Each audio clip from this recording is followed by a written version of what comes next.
see how this works. Here we go. All right, just make sure that I'm, here we go, a bit brighter. Let's sit in the middle of this, and I've got a helicopter head. That looks good. Okay.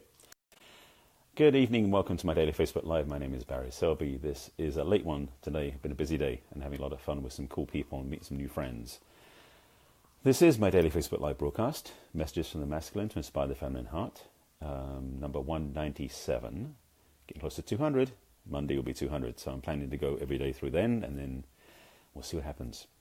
But before I start with my topic today, let me start with who I am. My name is Barry Selby. I am a best-selling author, speaker, and relationship attraction expert. I help strong, successful women find balance in love, life, and business. And I'm also a passionate champion of the divine feminine. And this topic landed for me earlier today, although I've already got one today that I'll use tomorrow because of a conversation I had earlier tonight. Does that make any sense? So today's topic, move out of the way, having the fan above my head looks like I've got a helicopter head, and I was trying to avoid that. It didn't look good. So, if you're joining in, thanks for joining in the conversation. Please type comments, questions below. I'll answer them as I go along, especially if it's relevant to the topic I'm attempting to elaborate on here, which is simply flirting and sexual harassment. There is a difference. And I'm saying it that way intentionally because, unfortunately, for a lot of men, and to be honest, some of the women, there isn't a difference. And I want to qualify that a little bit more and hopefully give you some inspiration and some thoughts about what this modern world of dating is like nowadays with all the sexual harassment and the Me Too conversation. To be really blunt, it's making it harder for us men to be gracious and respectful to women without being taken the wrong way. So I want to put down some suggested ground rules, guidelines, suggestions and ideas for men and for women to understand the playing field. Because it is a game we're playing, it seems like, although I'd rather say it's not a game, it's serious. So let me begin by saying this. The biggest single word I put in the conversation here, actually two words, is permission and respect. Those two words differentiate dramatically flirting from sexual harassment. Because in the bar scene, which I don't do anymore, but in the bar scene, men would approach women and would do certain things that would seem innocuous or innocent, but it could be construed as crossing boundaries. Because boundaries is part of what flirting is about. Flirting is, in some ways, brush up against those boundaries without overlapping them. Sexual harassment is pushing straight through without any respect. So for men and women, there's this new framework that's unfolding, this new conversation that's starting to unfold about what is safe ground now in which to flirt, to approach a woman as a man's point of view, to show his interest in her, to actually talk to her, and to share his attraction of her in a way that isn't innuendo-based, harassment-based, or even assault-based, because some men don't know where to say no and don't know where to count the boundaries. So this is the other part, by the way. Gentlemen, if you're watching this, when a lady says no, listen. When she says no, that means no. Stop what you're doing if it's going down that path you think is okay. She says no, it means no. Let's be clear about that. There's a whole bunch of, certainly there were, of the hookup scam artists out there teaching men how to approach women, especially the nerds who didn't know how to approach women, and how they could get success by getting them into bed. Some of that stuff is so out of alignment, I don't even want to approach it. It really is. It's a lot of it's NLP based. It's manipulative. It's hypnotic. It's not respectful. And as I said before, two key words is permission and respect. And if you can't approach a woman with those two words front and foremost in your head when you come up to meet her, maybe you should walk away. It's not appropriate. It's not respectful. It's not appropriate. The simplest way I'm breaking this down is flirtation is something that is enjoyed by both parties, where sexual harassment is only enjoyed by one person. I mean, I'm being very simplistic about this, because this is the thing that's out of alignment, and because of the Me Too conversation that's going on right now, there's room to talk about and maybe reframe what is appropriate. Because what happened, I won't date myself for how long I've been around, but back in the 80s and 90s, I can say that safely, the dating scene was a different arena than it is nowadays. First of all, there were no smartphones. So there were no smartphone apps or quick ways to get dates like Tinder, Plenty of Fish, etc., etc. Back then, it was a much more step-by-step process to meet. For men to meet women, usually meant having to meet them in person first, and then to ask them out first before you actually went out with them. Nowadays, it's like a swipe right and say, you want to get together, go for it. There's a piece missing. And I think that's the earned respect that's there, because, ladies, a lot of times your dates are people you met online.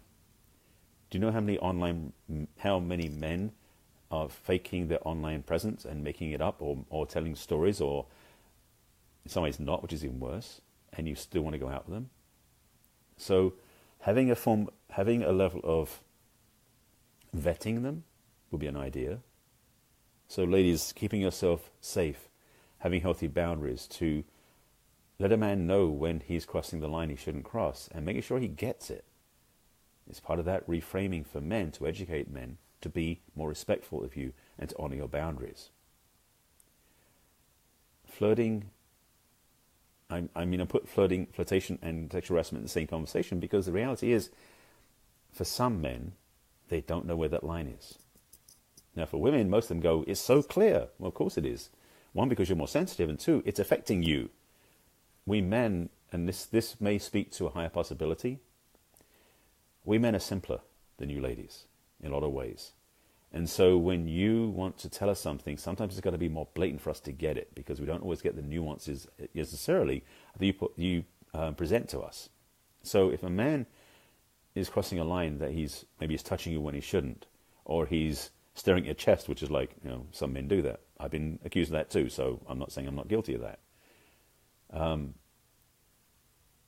Having a way of communicating to him so he gets it cleanly, not judging him, not necessarily, or not yelling at him, but going, dude, excuse me, this isn't working, this isn't appropriate, this isn't respectful. That's a better way of doing it, because you may give us a disdaining look that other women would go, that was a 4-page story you just told us, and we didn't have a clue you did anything except you moved your face.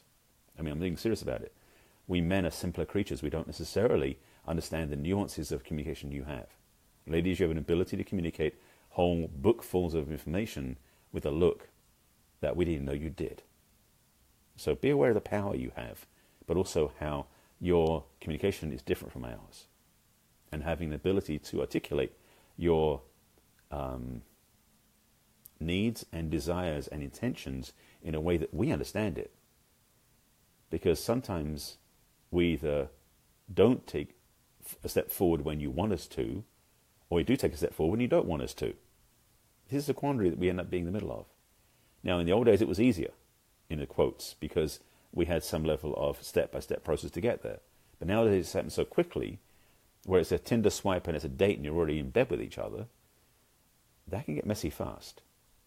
So ladies, I also invite you to take more care of yourselves and respect yourselves, so that your decision-making comes from a more holistic place. Because you can get caught up in the moment. I know we can as men. And there's part of the challenge of this modern age is that women and men have been acting a lot alike, as I've said before in some of my videos. And having that same way of thinking it's like, well, who's on top, or who's in charge, or who's the ravisher, who's the ravishee, who's the penetrator, who's the receiver. I'm using certain terms. This is David Data language. And Alison and Warrior Sage language too. I was just dropping in there, by the way.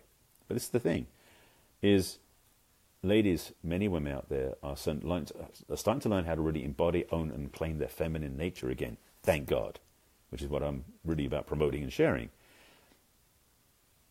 There's a piece in there for you ladies to realize, is that when you're not doing the act like the men energy, we don't necessarily know how to relate to that. When you act like the men, we know that we become buddies and we bang around, or literally and figuratively. I remember past relationships where the women were acting like men, and it was in some ways easier to get sexual, because there was a common language at that point, because you basically dumbed down your language to communicate with us. I'm being honest here. Now, as you're embodying a feminine, stepping into your true nature, sometimes your communication doesn't land as easily with us as it did in the past.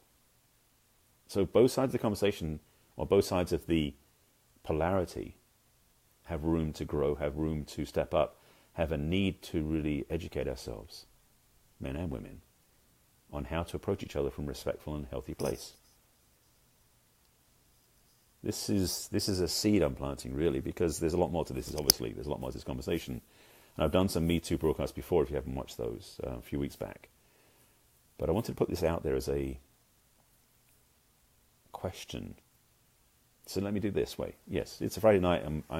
It's a late evening. I want to go do some other things before I go to sleep tonight, because it's only 9:45 p.m. I invite you to put questions, comments below about this, where you feel this works, where it may be a violation, where you don't understand it, where there's a grey area. Men and women, please put comments below. I want to start a dialogue here. And I invite your comments on this broadcast. If you're watching it live or in the replay, you can make comments either way. For those of you who haven't watched my broadcast before, my name is Barry Selby. This is my daily Facebook Live. This is number 197 in an ongoing series of talks called Messages from the Masculine to Inspire the Feminine Heart. I'm inviting you to watch my other broadcasts. There are plenty out there. You can find them on my website, which is barryselby.com, and you can click on video blog to watch those. They're also on YouTube, which is where they come from. I put these on my business page on Facebook and also on my YouTube channel, which is Barry Selby. Please comment on them. Please respond. If you know anybody should watch this because maybe they need to get a clue, you could share this with them. I invite that. If you want some help in this area of understanding how to be in healthy relationships, how to have what you really want, reach out to me. Find me on social media or go to my website. You can find a way to contact me there. That's about it. I have a topic for tomorrow night already, thanks to a friend I talked to tonight. Different from this one. These are all unique, different topics, and so this one I want to put out there because it's important. And it might just save your sanity and your sanctuary. That's it. Okay, I'm signing off. Thank you for watching again. Please put comments below, questions below. If you have any thoughts about this topic, I invite you to respond and comment, and we'll start a dialogue. And thanks for being with me. Thanks for watching my broadcast. I'll be back again tomorrow with another daily Facebook Live. That'll be 198, getting close to that 200. And that's it. I invite you, as always, please take care of yourselves. We need you. Take care of yourselves, honor yourself, respect yourself. Because if you don't do it, who is going to? I'll see you again tomorrow. Take care.